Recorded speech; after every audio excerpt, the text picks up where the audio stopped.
Photosensitivity warning, this video contains flashing lights. This video was paid for by Anthony Dragon on Patreon. Recently I played through Jazzpunk with the help of some friends and the jazz music never stops. In fact, it's on a 3-second loop forever. I can still hear it. Make it stop, make it stop!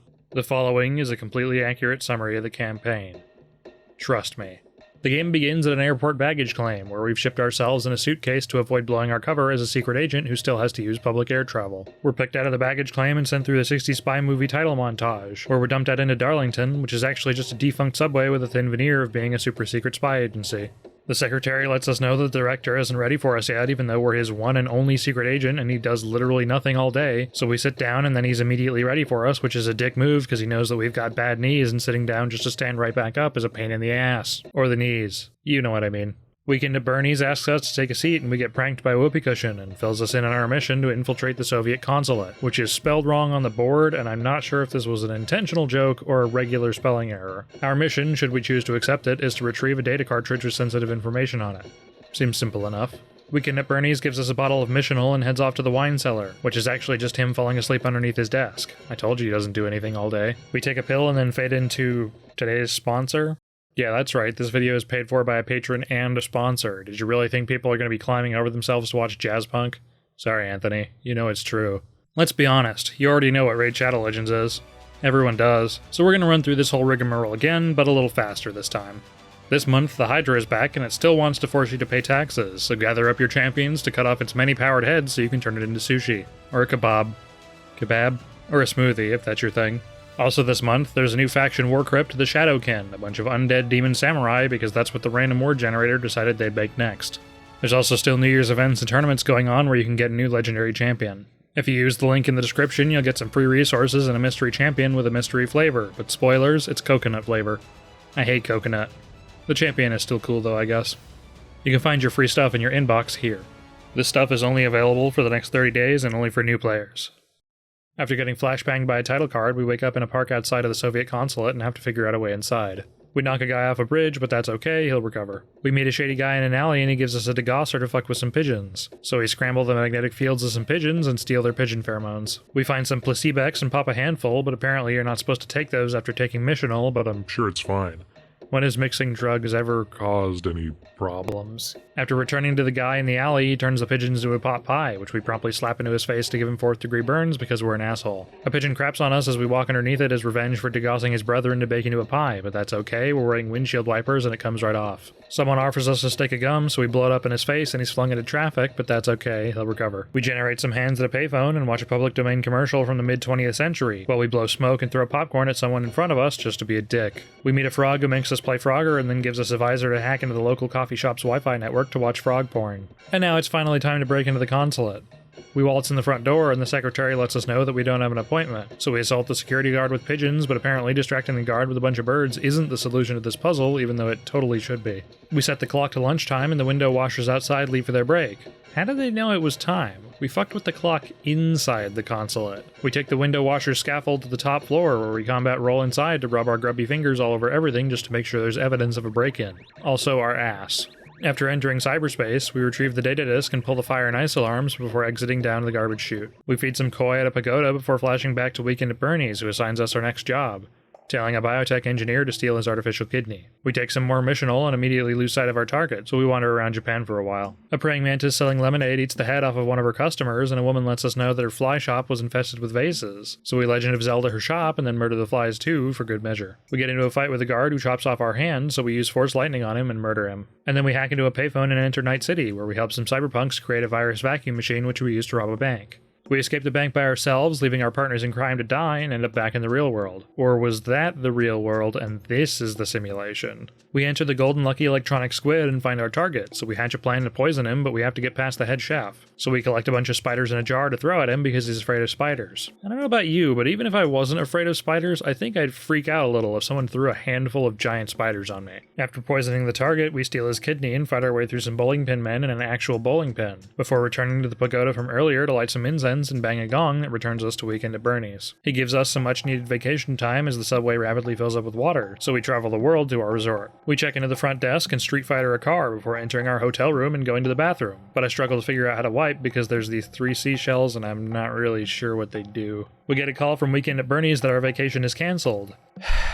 Of course it is. And we've got to swap out a briefcase containing sensitive information from a syndicate member, so we get disguised and steal a staff member's master key to harass the guests until they catch up to us. After swapping the case, we're given a drink from a lady across the room, but it turns out it was drugged and this whole thing was a setup. That lady was working for the syndicate the whole time. When we wake up, there's a mysterious note from a stranger to meet him in a pool, so we head off in the completely wrong direction and end up playing wedding cake. After figuring out the correct direction, we meet up with the stranger, who yanks a tooth out that was actually bugged, so now the syndicate won't be able to listen to us. The stranger lets us know that we're actually living in a simulation. I knew it! And the only way out is to kill and cook a pig on roller skates. We put the pig on a spit roast, and a secret tunnel opens up where we wind up in the wetworks, which we must escape to get back to the real world. We spill some coffee on the computer controlling the simulation and make it back to Meat Space, but it turns out that the secretary and Weekend at Bernie's have been kidnapped by the guy from the hotel, who tells us to head to 128 Pleasance Avenue to get them back. Disguised as the exterminator, we infiltrate the penthouse and blind a man with hot breakfast foods before breaking the game with a permanent reticle that's slightly off-center.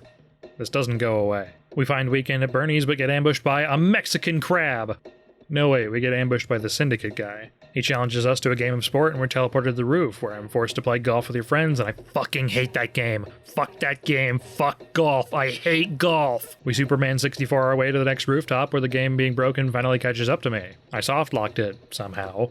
I didn't even do anything, man. I just break every game I touch. After reloading the save, we wave race 64 some gravy boats around a pond and then Superman 64 our way to the final rooftop, where we put on a virtual boy to play tennis, and it's about as bad as you'd expect from fake VR tennis. We inflate the syndicate man's ego by handing him a bunch of trophies and then pop him so he flies off uncontrollably. We save the director our way back to the secretary that we saved by eating a bunch of jello for 26 hours, and I really hope that was the sugar-free kind. We're given the option of saving the director or a button that says crocification, so of course I pick that button, and he turns into a crocodile and asks us to just jump into his mouth. Oh my god, did we just get vored? And that's the end of the game. We make our way through the credits and the intestines of the crocified director and find a recording where he reveals that he planned for this contingency, and we take a missional that saves us from being croc food. Game over. Okay, well, that's over. Do I do a real thoughts on this? Is there even enough game to have a real thoughts on? This is definitely one of my favorite games. It's one of my favorite games, one, because it's so short. Because it is one of those games that you can take your time and you can find all the little things to do in it. And the developers didn't have to do half the shit they did. They could have just focused on keeping a linear thing, but it would have been far less fun. I personally believe the fun in this game is finding all the random crazy shit that you can find in this game. There's so many tiny little things that are just hidden. We stumbled upon a bunch I've never even seen before, and I think I played this game like 10 times. I just love it. I mean, it's funny. It's just not really my kind of game. It's mostly just walking around and clicking on things. I'm more into games, like that are a little more involved. So not really my thing. At least it was short, Yeah, it was very short. We completed it in an hour and 40 minutes. Yeah.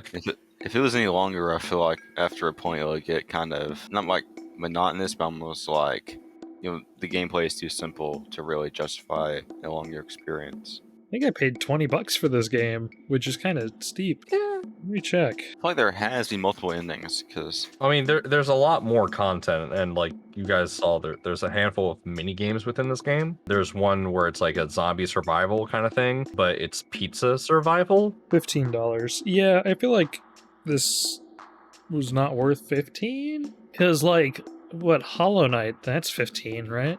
Yeah. That would be something I would consider a $15 game. This, I would say, is probably closer to a $5 game. Or yeah, definitely an on sale kind of thing. My favorite part about this is if I just want to be just dick about and something like on a I could get a refund. You could. You actually could. Yeah. Poor developers. It's what Adult Swim would have. Poor developers. There's only 2 of them, I think. Yeah, my favorite part about it is how short it is and how quick it is, and just all the stupid stuff in it. Say I play this game 10 times. That's mostly been on like really short trips where I just want something to do. Say like I'm on a bus or something and all I have is a laptop that can't really play anything super powerful. This is one of my go-to games since it takes up very little space. Now I want to play Hollow Knight. I haven't actually played Hollow Knight. I've just watched a lot of it. Annoying things about this game. Camera is locked to 30 FPS, despite the fact that the game is running at 165, which is my monitor's refresh rate. So stuff is animated smoothly, but the camera moving around was very bad. It won't come across in the footage because I record at 30 FPS. There's no audio settings. I had to tab out of the game and turn it down manually on Windows. That's like a basic feature that games have had for like 30 years. That's kind of weird to not include. No, it's Adult Swim, you know, it's the way they wanted you to experience it. With your ears bleeding, absolutely. Exactly. It's so, you know, whatever. I mean, I'll never come back to this game again, but I'm glad you enjoy it because it's just not my thing. Yeah. I think it's one of the few games on Steam where I have 100% achievements. Okay, I suppose that's a place to end the real thoughts. Special thanks to my patrons for supporting the channel. If you want to support the channel as well, you'll get your own custom avatar that'll go at the end of the videos that you help support that month.